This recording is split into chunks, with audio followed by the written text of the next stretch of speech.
Hi friends, welcome to my channel. మనం ఈ వీడియోలో సైకాలజీకి సంబంధించిన టాప్ 50 ప్రశ్నలు ఎక్స్ప్లెయిన్ చేయడం జరుగుతుంది. ఈ ప్రశ్నలను రిపీటెడ్ టాపిక్స్ నుంచి వస్తున్న ప్రశ్నలే, అలాగే ప్రీవియస్ ప్రశ్నలు కానీ ఉన్నాయి ఇందులో.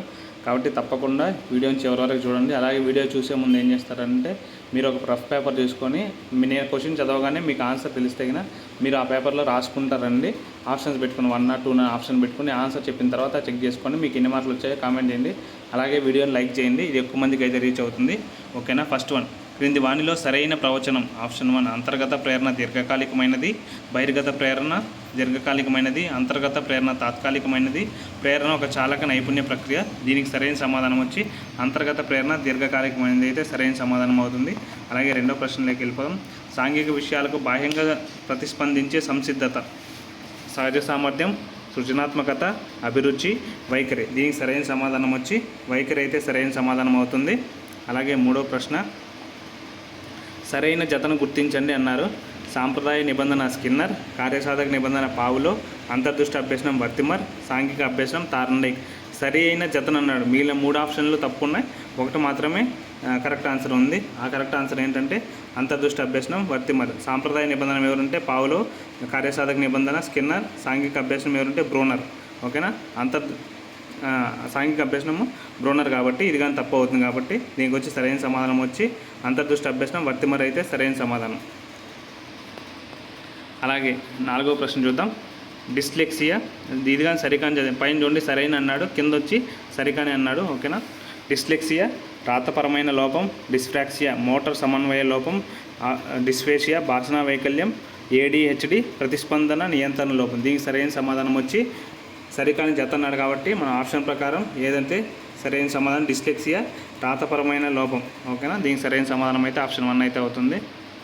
అలాగే ఆప్షన్ 4, అభ్యసన బదలాయింపు రకాన్ని తప్పుగా వర్గీకరించిన ప్రవచనాలను గుర్తించండి అన్నారు. క్రీడలలో ప్రతిభ విద్యా అభివృద్ధిపై ప్రభావం చూపదు. దీనికి ఏమి ఇచ్చారంటే ప్రతికూల బదలాయింపుని ఇచ్చున్నారు. అలాగే తెలుగు భాష బాగా వచ్చేవారికి ఆంగ్లం నేర్చుకోవడం కష్టంగా అనిపిస్తుంది, అనుకూల బదలాయింపు. హిందీ తెలిసిన వ్యక్తి సంస్కృతంలో నేర్చుకోగలడం, శూన్య బదలాయింపు. భాషా ప్రతిభ ఈతపై ప్రభావం చూపదు, ద్విపార్శ్వ బదలాయింపు. దీనికి సరైన సమాధానం వచ్చి ఆప్షన్ 4. ఏంటంటే ఇవన్నీ తప్పుగానే జతపరచబడినాయి కాబట్టి దీనికి సరైన సమాధానం వచ్చి ఆప్షన్ 4 అయితే సరైన సమాధానం అయితే అవుతుంది. అలాగే 6వ ప్రశ్న చూద్దాం. గుర్తింపు గణన ఇచ్చాడు. సరైన ప్రయత్నాల సంఖ్య మైనస్ తప్పు ప్రయత్నాల సంఖ్య బై క్వశ్చన్ మార్క్ పెట్టి ఇంటూ 100 ఇచ్చాడు. ఇక్కడ ఏ ప్లేస్లో ఈ క్వశ్చన్ మార్క్ ప్లేస్లో ఏముండాలని చెప్పి అని అడుగుతున్నాడు. ఇక్కడ ఏముండాలంటే ఆప్షన్ 1 ప్రకారం సరైన ప్రయత్నాల సంఖ్య, ఆప్షన్ 2 తప్పు ప్రయత్నాల సంఖ్య, ఆప్షన్ 3 మొత్తం ప్రయత్నాల సంఖ్య, ఆప్షన్ 4 100. దీనికి సరైన సమాధానం వచ్చి మొత్తం ప్రయత్నాల సంఖ్య అయితే సరైన సమాధానం అవుతుంది. కింది ప్రవచనాలను పరిశీలించి ఇవ్వబడిన ఎంపికలలో సరైన దానిని గుర్తించండి అన్నారు. అభ్యసనం లక్ష్య నిర్దేశితం, అభ్యసనం స్థిరం, అభ్యసనం వేగం వ్యక్తికి వేరుగా ఉంటుంది, ఒక సందర్భంలో నేర్చుకున్న విషయం వేరొక సంబంధిత సందర్భంలో అన్వయించలేము. దీనికైతే సరైన సమాధానం వచ్చి ఆప్షన్ బి, అభ్యసనం స్థిరంగా ఉంటుందని చెప్పి సరైన సమాధానం అయితే అవుతుంది. అలాగే 8వ ప్రశ్న చూద్దాం. పర్యాలోచన ఉపాధ్యాయునికి ఈ విధంగా సహాయపడుతుంది. రిఫ్లెక్షన్ ఉపాధ్యాయునికి ఏ విధంగా సహాయపడుతుంది అన్నారు. నవకల్పనలను నిరోధిస్తుంది, ఇతరులపై ఆధారపడేలా చేస్తుంది, వృత్తి నైపుణ్యాలను పెంపొందిస్తుంది, పాత పద్ధతులను పునరావృతం చేస్తుంది. దీనికి సరైన సమాధానం వచ్చి వృత్తి నైపుణ్యాలను పెంపొందిస్తుంది అనేది అయితే సరైన సమాధానం అవుతుంది. అలాగే 9వ ప్రశ్న చూద్దాం. ఆనందదాయక అభ్యసన ఫలితం మెరుగైన అవధానం మరియు ధారణ, చదువు పట్ల ఆసక్తి తగ్గుదల, నిశ్శబ్ద విధేయత, సాంప్రదాయక శిక్షలు. దీనికి సరైన సమాధానం ఈజీగా అయితే గుర్తించవచ్చు. మెరుగైన అవధానం మరియు ధారణ అయితే సరైన సమాధానం అయితే అవుతుంది. అలాగే 10వ ప్రశ్న, RTE 2009లోని చాప్టర్లు సెక్షన్లు అని ఉన్నారు. చాప్టర్లు ఫస్ట్ ఆప్షన్ ప్రకారం చాప్టర్లు 7 సెక్షన్లు 28, చాప్టర్లు 6 సెక్షన్లు 38, చాప్టర్లు 7 సెక్షన్లు 48, చాప్టర్లు 7 సెక్షన్లు 38. దీనికి సరైన సమాధానం వచ్చి చాప్టర్లు 7 సెక్షన్లు 38 ఉంటాయి. అలాగే RTE ఎప్పటి నుంచి అమల్లోకి వచ్చిందో కామెంట్ చేయండి మీకు తెలిస్తేనా. అలాగే 11th క్వశ్చన్, క్రింది వానిలో NCF ప్రాధాన్యత అంశం బట్టి అభ్యసనం, పోటీతత్వం, ఆనందదాయక అభ్యసనం, శిక్షలతో కూడిన అభ్యసనం. దీనికి సరైన సమాధానం వచ్చి ఆనందదాయక అభ్యసనం అయితే సరైన సమాధానం అవుతుంది. అలాగే సివిలైజేషన్ అండ్ ప్రోగ్రెస్ అనే గ్రంథాన్ని ఎవరు రచించారో కామెంట్ చేయండి మీకు తెలిసి, ఎందుకంటే ఇది NCF లింక్ అయి ఉంటుంది కాబట్టి. అలాగే 12th క్వశ్చన్, వైగాట్స్కి సాంఘిక నిర్మాణాత్మకత ప్రతిపాదించని భావన. మనం క్వశ్చన్ చదివేటప్పుడు జాగ్రత్తగా చదవాలి, ఎందుకంటే ఎగ్జామ్లో టెన్షన్లో ఉంటాం కాబట్టి జాగ్రత్తగా క్వశ్చన్ 2 టైమ్స్ అయితే చదవాలి. ప్రతిపాదించని భావన అన్నాడు కాబట్టి చూద్దాం. సామీప్య వికాసం, జోన్ ఆఫ్ ప్రాక్సిమల్ డెవలప్మెంట్ వైగాట్స్కి సంబంధించింది. ఈ స్కీమా అనేది యాక్చువల్గా ఎవరికి సంబంధించి పియాజెట్కి సంబంధించింది. అలాగే మూడో స్కఫోల్డింగ్ కూడా వైగాట్స్కి సంబంధించింది. అలాగే అధిక జ్ఞానం గల వ్యక్తి, మోర్ నాలెడ్జ్ అదర్స్. దీనికి వచ్చి సరైన సమాధానం ఏంటంటే వైగాట్స్కి సంబంధించింది ఏదంటే స్కీమా అనేది సంబంధించదు. స్కీమా అనేది ఎవరికి సంబంధించిందంటే పియాజెట్కి సంబంధించింది. మూర్తిమత్వాన్ని ప్రభావితం చేసే ప్రసవపూర్వ కారకం, ప్రెటర్నల్ కారకం అన్నాడు. 1 తల్లి యొక్క మానసిక ఆరోగ్యం, 2 సహచర సమూహ సంబంధాలు, కుటుంబ సభ్యుల సంఖ్య, ఆప్షన్ 4 తల్లిదండ్రుల విద్య. దీనికి సరైన సమాధానం వచ్చి ఆప్షన్ 1 తల్లి యొక్క మానసిక ఆరోగ్యం సరిగా ఉంటేనే ప్రసవంలో సుఖవంతంగా జరుగుతుంది కాబట్టి దీనికి సరైన సమాధానం వచ్చి తల్లి యొక్క మానసిక ఆరోగ్యం అయితే సరైన సమాధానం. అలాగే 14th క్వశ్చన్ చూద్దాం. రిపీటెడ్గా ఈ చర్యాత్మక పరిశోధన గురించి డిఎస్సి నుంచి ప్రతి టెట్లో కానీ ప్రశ్నలు అడుగుతున్నారు కాబట్టి జాగ్రత్తగా ఈ చర్యాత్మక పరిశోధన అలాగే స్టాటిస్టిక్స్కి సంబంధించిన ప్రశ్నలు ఏమన్నా ఉంటే అవి తప్పకుండా నోట్ చేసుకోండి. చర్యాత్మక పరిశోధనకు సంబంధించి సరైన సమాధానంను గుర్తించండి అన్నారు. ఇందులో పరిశోధన పద్ధతి మార్పుకు వీలు లేనిది, ఫలితాలను సాధారణీకరించడం జరగదు, తరగతి గదిలోని విద్యార్థులే ప్రయత్నించేయనాలు అన్నాడు. దీనికి వచ్చి సరైన సమాధానం వచ్చి బి అండ్ సి. ఫలితాలను సాధారణీకరించడం జరగదు, తరగతి గదిలోని విద్యార్థులే ప్రతిచయనాలు. ఈ 2 సరైన సమాధానాలు అవుతాయి, బి అండ్ సి. దీనికి ఆప్షన్ 2 అనేది సరైన సమాధానం. అలాగే 15వ ప్రశ్న చూద్దాం. ఇది రిపీటెడ్గా ఇదిగానే వచ్చిన పురోగమన అవరోధం, తిరోగమన అవరోధం. అలాగే ఒక పిల్లవాడు 10వ తరగతిలో తెలుగు చదివి ఇంటర్మీడియట్లో సంస్కృతం చదివాడు. ఇప్పుడు తెలుగు పునఃస్మరణ చేయబోగా సంస్కృతం అడ్డంకిగా మారింది. దీనిని ఎలా అంటారు? ఆప్షన్ 1 నిష్క్రియాత్మక అనుపయోగం వల్ల స్మృతి క్షయం, 2 తిరోగమన అవరోధం, 3 పురోగమన అవరోధం, 4 పిగ్మాలియన్ ప్రభావం. దీనికి సరైన సమాధానం వచ్చి తిరోగమన అవరోధం అయితే సరైన సమాధానం అవుతుంది. అలాగే 16వ ప్రశ్న చూద్దాం. వికాస సూత్రం కానిది. వికాసం సౌలభ్యమగు నమూనాను అనుసరిస్తుంది. ఆప్షన్ 2 వికాసం నిరంతర ప్రక్రియ, వికాసం సాధారణం నుంచి ప్రత్యేకత వైపు సాగుతుంది.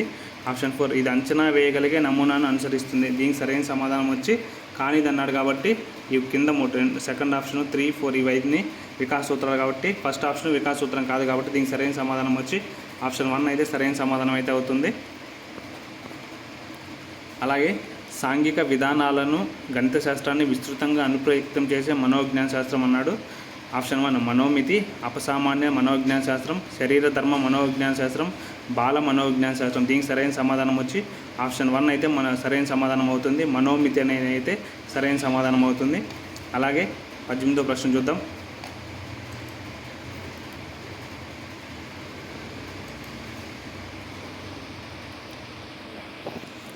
తన అన్న క్రికెట్ ఆడటం చూసిన 2 సంవత్సరాల పిల్లవాడు ఒక కర్రను బ్యాటులాగా ఉపయోగించి ఆడుట ఈ క్రీడా రకానికి ఉదాహరణ.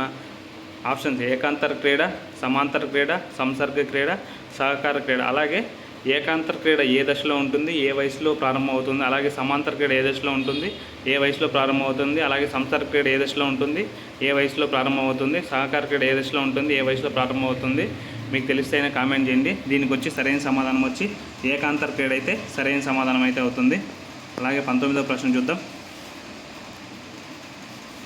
వ్యక్తులు వారి రచనలకు సంబంధించి సరైన సమాధానం గుర్తించండి అన్నాడు.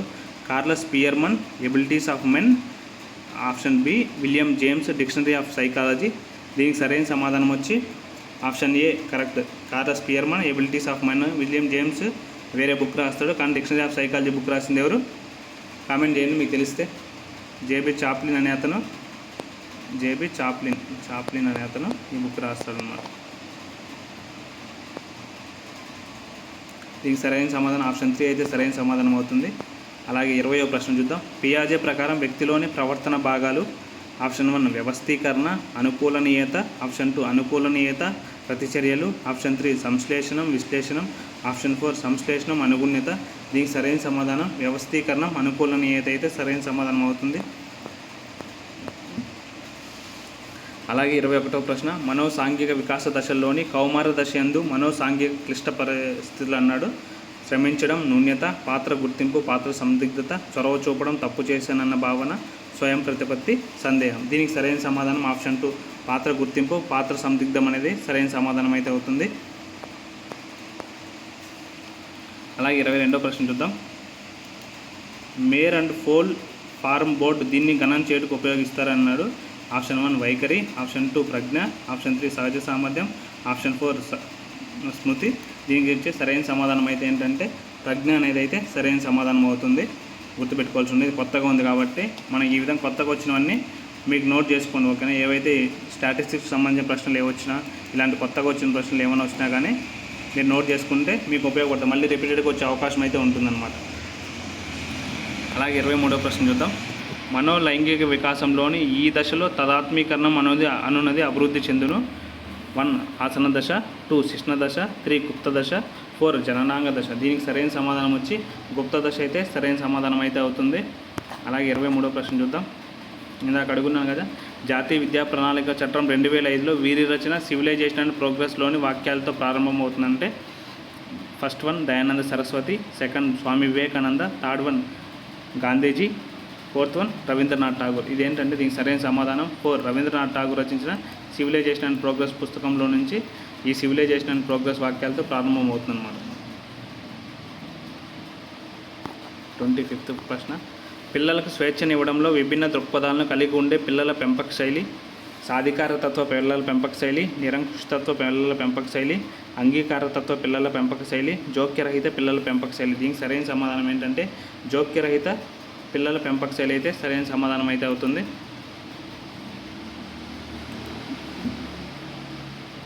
అలాగే 26వ ప్రశ్న. నోమ్ చామ్స్కీ పుస్తకం కానిది అన్నాడు. గుర్తుపెట్టుకోవాలి, కానిది, సరైనది, సరికానిది అనే ప్రశ్నలు వచ్చినప్పుడు జాగ్రత్తగా ఉండాలి. Language and mind, the logical structure of linguistic theory, lectures on government binding, a mind that found itself. పై 3 అనేవి నోమ్ చామ్స్కీకి సంబంధించినవి. A mind that found itself అనేది క్లిప్పర్డ్ బీర్స్ అనే అతనికి సంబంధించింది. ఏంటంటే మానసిక ఆరోగ్యంపై పరిశోధనలు చేశాడు ఈ వ్యక్తి, కాబట్టి క్లిప్పర్డ్ బీర్స్కి సంబంధించింది a mind that found itself అనేది. అలాగే 27వ ప్రశ్న. సాంఘిక శాస్త్ర పితామహుడు అని ఇచ్చున్నారు. Erikson, Guilford, Spearman, Ronald A Fisher. దీనికి సరైన సమాధానం వచ్చి రొనాల్డ్ ఏ ఫిషర్ అయితే సరైన సమాధానం అయితే అవుతుంది. ఆప్షన్ 4 సరైన సమాధానం. అలాగే 28వ ప్రశ్న. ఈ స్టాటిస్టిక్స్ నుంచి ప్రశ్నలు అయితే అడుగుతున్న డిఎస్సి నుంచి, కాబట్టి జాగ్రత్తగా చూసుకోవాలి. పౌనపుణ్య బహుభుజులు ఎక్స్ అక్షం మీద అంశం తరగతి అంతరాలు, తరగతి అంతరాల మధ్య బిందువులు, తరగతి అంతరం ఎగువ హద్దు, పౌనపుణ్యం. దీనికి సరైన సమాధానం తరగతి అంతరాల మధ్య బిందువులు అయితే సరైన సమాధానం అయితే అవుతుంది. అలాగే 29వ ప్రశ్న. మనం గమనించే అంశాల పట్ల మనకుండే అవగాహన ఎలా అంటారు. ఆప్షన్ 1 భావన, సృజనాత్మకత, వైఖరి, సహజ సామర్థ్యం. దీనికి సరైన సమాధానం అయితే భావన అనేది అయితే సరైన సమాధానం అయితే అవుతుంది. Next question. క్రింది వాటిలో భాష దీని యొక్క అభివృద్ధిలోని ఉపవ్యవస్థ కానిది. ఓకేనా. ధ్వనిశాస్త్రం అనేది భాషకు సంబంధించింది. అలాగే సిమాటిక్స్ అనేది భాషకు సంబంధించింది. ప్రాగ్మాటిక్స్ అనేది భాషకు సంబంధించింది. అలాగే ఆప్షన్ 4 యాక్సియోమాటిక్స్ అనేది భాషకు సంబంధించింది కాదు, కాబట్టి దీనికి సరైన సమాధానం వచ్చి ఆప్షన్ 4 అయితే సరైన సమాధానం అయితే అవుతుంది. సేమ్ ప్రశ్న రిపీట్ అయింది, ఒకసారి చూసుకోండి. చరశీలత మానాలలోని రకం కానిది. 32వ ప్రశ్న. 31వ ప్రశ్న రిపీట్ అయింది కాబట్టి 32వ ప్రశ్నకి వెళ్ళిపోదాం.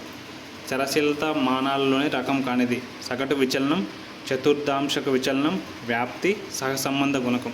దీనికి సరైన సమాధానం ఏంటంటే సహసంబంధ గుణకం అయితే చరశీలత మానాలలోని రకం కానిది అయితే ఏమవుతుందంటే సహసంబంధ గుణకం అయితే చరశీలత మానాల రకం కాదు, మిగిలినవన్నీ చరశీలత మానాల రకాలు అవుతాయి. అలాగే 33వ ప్రశ్న. క్రింది వాటిలో అంతర్గత ప్రేరణకు ఉదాహరణ. మంచి మార్కులు రావడానికి చదవడం, డబ్బు సంపాదించడానికి పనిచేయడం, ఆనందం కోసం చదవడం, బహుమతి గెలవడానికి చదవడం. దీనికి సరైన సమాధానం వచ్చి ఆప్షన్ 1 అయితే సరైన సమాధానం అవుతుంది. కాదు మంచి మార్కు. దీనికి సరైన సమాధానం వచ్చి ఆనందం కోసం చదవడం అయితే సరైన సమాధానం అయితే అవుతుంది. అలాగే నెక్స్ట్ 34వ ప్రశ్న. ఒక పరిస్థితి పట్ల కానీ, వ్యక్తి పట్ల కానీ, వస్తువు పట్ల కానీ పొందికగా ప్రతిస్పందించడానికి ఉండే సంసిద్ధతను ఎలా అంటారు. సృజనాత్మకత, అభిరుచి, వైఖరి, సహజ సామర్థ్యం. దీనికి సరైన సమాధానం అయితే వైఖరి అయితే సరైన సమాధానం అయితే అవుతుంది. అలాగే 35వ ప్రశ్నకి వెళ్ళిపోదాం. వాట్సన్ ప్రయోగంలో తెల్ల ఎలుకకు భయపడ్డాన్ని నిబంధితమైన ఆల్బర్ట్ తర్వాత దశలో తెల్ల రంగు వస్తువులను కూడా భయపడడంలో దాగి ఉన్న సిద్ధాంతం అన్నాడు. ఆప్షన్ 1 విరమణము, ఆప్షన్ 2 విచక్షణ, ఆప్షన్ 3 సామాన్యీకరణము, ఆప్షన్ 4 ఆయత్న సిద్ధ స్వాస్థ్యం. దీనికి సరైన సమాధానం వచ్చి సామాన్యీకరణ. జనరలైజేషన్ చేసుకున్నాడు కాబట్టి దీనికి సరైన సమాధానం సామాన్యీకరణ అయితే అవుతుంది. అలాగే 36వ ప్రశ్న చూద్దాం. డిఏటీలో లేని సహజ సామర్థ్య పరీక్ష అన్నాడు. అమూర్త వివేచనం, సంగీత సామర్థ్యం, సంఖ్యాత్మక సామర్థ్యం, స్థాన సంబంధాలు. దీనికి సరైన సమాధానం వచ్చి సంగీత సామర్థ్యం అయితే డిఏటీలో డిఫరెన్షియల్ యాప్టిట్యూడ్ టెస్ట్ బ్యాటరీ ఉంది, దాంట్లో లేనిది ఏంటంటే సంగీత సామర్థ్యం అయితే ఉండదు. ఈ డిఏటీని ఎవరు ప్రతిపాదించారో కామెంట్ చేయండి. అలాగే 37వ ప్రశ్న. నిర్మాణాత్మకత ప్రాధాన్యత దృష్టిలో జ్ఞానం ఉపాధ్యాయునిచే ఆవిష్కరింపబడేది, అభ్యాసకుని అనుభవాల ద్వారా నిర్మితమయ్యేది, పాఠ్యపుస్తకాల నుండి బదిలీ అయ్యేది, కంఠస్థ అభ్యాసం ద్వారా జ్ఞప్తికి వచ్చేది. దీనికి సరైన సమాధానం వచ్చి ఆప్షన్ 2 అభ్యాసకుని అనుభవాల ద్వారా నిర్మితమయ్యేది ఏంటంటే నిర్మాణాత్మకతలో ప్రాధాన్యత ఉంటుందన్నమాట. అలాగే క్రింది వానిలో సహభాగి అభ్యసన వ్యూహం అన్నారు. ప్రయోగశాల పద్ధతి, బృంద ప్రకల్పనలు, కంటతా పట్టడం, ఉక్తలేఖనం. దీనికి సరైన సమాధానం వచ్చి బృంద ప్రకల్పనలు అయితే సరైన సమాధానం అయితే అవుతుంది. అలాగే సరికాని జతను గుర్తించండి అన్నారు. ఏఎస్ నీల్ ఆన్ స్కూలింగ్ పాఠశాలేతర అభ్యసనం. ఆప్షన్ 2 ఫాలో ఫ్రెయరీ విముక్తి విద్య. 3 జీన్ పియాజే స్కీమా, వైగాట్స్కి ఎంకేఓ. దీనికి సరైన సమాధానం వచ్చి ఏఎస్ నీల్ ఆన్ స్కూలింగ్ అని సరికాంది అనమాట. ఈ 3 కరెక్టే. ఓకేనా, ఇలాంటివి ఎన్ని ఎక్కడ ఉంటాయంటే ఐసీటీలో ఉంటాయి ఈ ప్రశ్నలన్నీ, కాబట్టి అక్కడ చూసాం. అలాగే పగటికల్ అనే పుస్తకాన్ని రచించింది ఎవరో కామెంట్ చేయండి, ఓకేనా, మీకు తెలిస్తే కదా. అలాగే 40వ ప్రశ్న. భారత రాజ్యాంగంలోని ఈ కింద ఆర్టికల్ని అనుసరించి విద్యా హక్కు చట్టం అమలు అయ్యింది. Option article 21A, article 19, article 45, article 51. దీనికి సరైన సమాధానం ఆర్టికల్ 21A ప్రకారం విద్యా హక్కు చట్టం అయితే అమలైందనమాట. ఎన్ఈపి 2020 కింది దాన్ని ప్రోత్సహిస్తుంది. ర్యాంకుల కోసం మూల్యాంకనం, అభ్యసనం కోసం మూల్యాంకనం, ఎంపికల కోసం మూల్యాంకనం, పోటీ కోసం మూల్యాంకనం. దీనికి సరైన సమాధానం ఏంటంటే ఆప్షన్ 2 అభ్యసనం కోసం మూల్యాంకనం అయితే సరైన సమాధానం అయితే అవుతుంది. అలాగే 42వ ప్రశ్న చూద్దాం. వ్యక్తిలో ఒకే సమయంలో ఒక ఆకర్షణ మరియు ఒక వికర్షణ ఎదురైన సందర్భంలో కలిగే సంఘర్షణ ఏమంటాడు? ఒక ఆకర్షణ మరియు ఒక వికర్షణ అంటున్నాడు కాబట్టి చూద్దాం. ఒక పాజిటివ్, ఒక నెగిటివ్. ఆప్షన్స్ ఉపగమ, ఉపగమ 2 పాజిటివ్సే. ద్వి ఉపగమ, పరిహార 2 పాజిటివ్స్, ఒక నెగిటివ్. 3 1 ఉపగమ, పరిహార 1 పాజిటివ్ 1 నెగిటివ్. ఆప్షన్ 4 పరిహార, పరిహార 2 నెగిటివ్సే. మన క్వశ్చన్ ప్రకారం 1 పాజిటివ్ 1 నెగిటివ్ కాబట్టి దీనికి సరైన సమాధానం వచ్చి ఉపగమ, పరిహార, సంఘర్షణ. ఆప్షన్ 3 అయితే సరైన సమాధానం అయితే అవుతుంది. అలాగే 43వ ప్రశ్న. డేనియల్ గోల్డ్మెన్ ప్రకారం క్రింది వాటిలో ఉద్వేగ ప్రజ్ఞ యొక్క అంశం కానిది. ఆప్షన్ 1 స్వీయ అవగాహన, సాంఘిక అవగాహన, సంజ్ఞానాత్మక నమ్యత, స్వీయ నియంత్రణ. దీనికి సరైన సమాధానం వచ్చి సంజ్ఞానాత్మక నమ్యత అయితే సరైన సమాధానం అయితే అవుతుంది. అలాగే emotional intelligence why it can matter more than IQ అనే పుస్తకాన్ని రచించింది ఎవరో మీకు తెలిసిన కామెంట్ చేయండి. అలాగే 44th క్వశ్చన్కి వెళ్ళిపోదాం. పియాజే ప్రకారం పిల్లవాడిలో ఈ దశలో వస్తు శాశ్వతత్వం భావన కనపడదు. ఆప్షన్ 1 సంవేదన చాలక దశ, పూర్వ ప్రచాలక దశ, మూర్త ప్రచాలక దశ, అమూర్త ప్రచాలక దశ. సంవేద చాలక దశ. అలాగే ఈ సంవేద చాలక దశ వయసు తెలిస్తేనే కామెంట్ చేయండి. అలాగే 45వ ప్రశ్నకి వెళ్ళిపోదాం.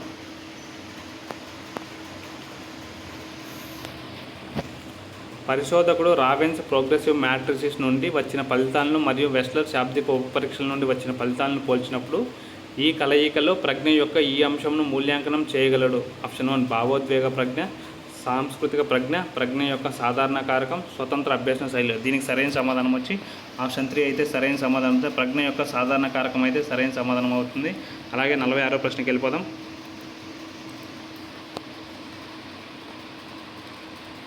క్రింది వాటిలో పెరుగుదల వికాసానికి సంబంధించి సరైన వాక్య. పెరుగుదల వికాసంలో ఒక భాగం, వికాసం పెరుగుదలలో ఒక భాగం. పెరిగిన వ్యక్తి ఖచ్చితంగా వికాసవంతుడు అవుతాడు. పెరుగుదల మరియు వికాసం స్వయం ప్రతిపత్తి కలవి. దీనికి వచ్చి సరైన సమాధానం వచ్చి పెరుగుదల వికాసంలోని ఒక భాగం అయితే సరైన సమాధానం అయితే అవుతుంది. అలాగే ఈ వయసు పిల్లల కొరకు బాలవాటిక ఉద్దేశించబడినది అన్నారు. ఆప్షన్ 1 5 సంవత్సరాల వయసులో పిల్లల కొరకు, 5 సంవత్సరాల వయసు తర్వాత పిల్లల కొరకు, 6 సంవత్సరాల నుండి 11 సంవత్సరాల కొరకు, అలాగే 3 సంవత్సరాల నుండి 5 సంవత్సరాల వరకు. అలాగే ఏంటంటే దీనికి వచ్చి సరైన సమాధానం 5 సంవత్సరాల వయసులోపు పిల్లల కొరకు బాల్యవాటిక అయితే ఉద్దేశించబడింది. అలాగే 48వ ప్రశ్న చూద్దాం. నిరంకుశతత్వ పిల్లల పెంపక శైలిలో పిల్లలు సమస్యలను స్వయంగా ఎదుర్కోగలుగుతారు, స్వీయ నియంత్రణ కలిగి ఉంటారు, ఎక్కువ స్వాలంబన కలిగి ఉంటారు, బహిరంగ అవిధేయతను చూపుతారు. దీనికి సరైన సమాధానం వచ్చి బహిరంగ అవిధేయతను చూపుతారు. ఓకే, దీనికి సరైన సమాధానం ఏమవుతుంది? ఆప్షన్ 4 అయితే సరైన సమాధానం అవుతుంది. అలాగే 49వ ప్రశ్న చూద్దాం. పరీక్ష ఫెయిల్ అయిన విద్యార్థి ఫెయిల్ అవ్వడానికి అధ్యాపకులే కారణం అని చెప్పడం ఈ రక్షక తంత్రం అన్నారు.